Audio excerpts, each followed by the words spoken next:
Mrs. Mera James, January 5th, 1990, Los Angeles, California. By day, Mrs. Mera James looked like the perfect suburban housewife.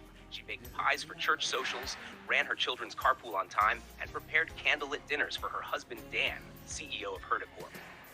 Neighbors in their tidy Culver City block adored her. To them, she was warm, polite, and traditional.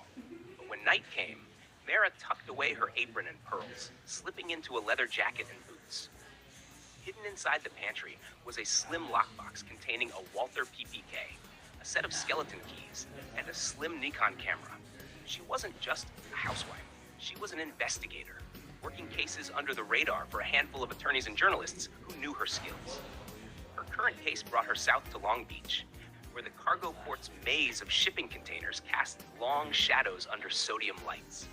Reports had circulated about trafficked women being smuggled in on night freighters, hidden in crates labeled as machinery parts. Mera crouched in the shadows behind a forklift, camera ready. She'd been tailing a dock worker named Raul Ortega, suspected middleman for a smuggling ring. He smoked nervously at the pier's edge before flashing a signal with his lighter. Moments later, a van rumbled into view. Its back doors opened, and Mera's stomach tightened. 5 women, blindfolded and shackled, were pushed out like cargo. Mera whispered into her recorder. Subject Ortega confirmed. Van license plate 6H92T3. Victims 5. Location Earth 74. She snapped a few photos, the click of her camera muffled by the roar of engines. One of the men spotted movement. Hey! A flashlight beam sliced across the containers, and Mera darted left, boots hitting metal grates. A bullet pinged against the steel inches from her head. Heart pounding, she pulled her pistol, firing twice into the air. Warning shots. Dock workers ducked, startled.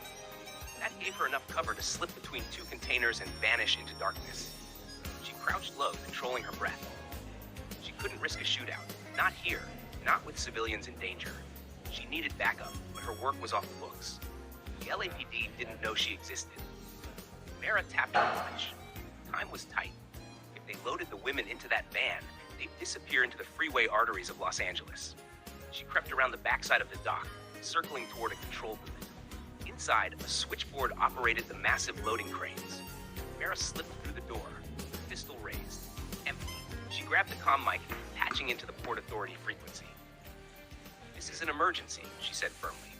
"Earth 74, human trafficking in progress. Send police units, now." She knew they'd traced the call, but she didn't care. Lives mattered more than her anonymity. Back outside, chaos unfolded. Ortega barked orders, the van's engine revving. Mera climbed onto the nearest crane, scaling the ladder 2 rungs at a time. From 30 feet above, she had a clear shot at the van's tires. She steadied her pistol, exhaled, and squeezed the trigger. Pop! The front left tire exploded, the van skidding sideways into a stack of crates. Dock workers scrambled, shouting curses in Spanish. Police sirens wailed in the distance. Red and blue lights reflected against the Pacific waves. Mera slid back down the crane ladder, vanishing into the shadows before the first squad cars arrived. Officers swarmed the pier, detaining Ortega and rescuing the women. By dawn, Mera was back in Culver City, wearing a floral apron as she pulled a tray of blueberry muffins from the oven. Dan entered the kitchen in his suit, briefcase in hand. "You're up early," he said, kissing her cheek. "Couldn't sleep," Mera replied with a sweet smile. "Thought I'd bake." No one would ever suspect that just hours before, under the glow of dockside floodlights, Mrs. Mera James had brought down a trafficking ring with nothing but her wits, a pistol, and the determination of a woman living a double life. Would you like me to continue this as an ongoing series, with Mera juggling her daytime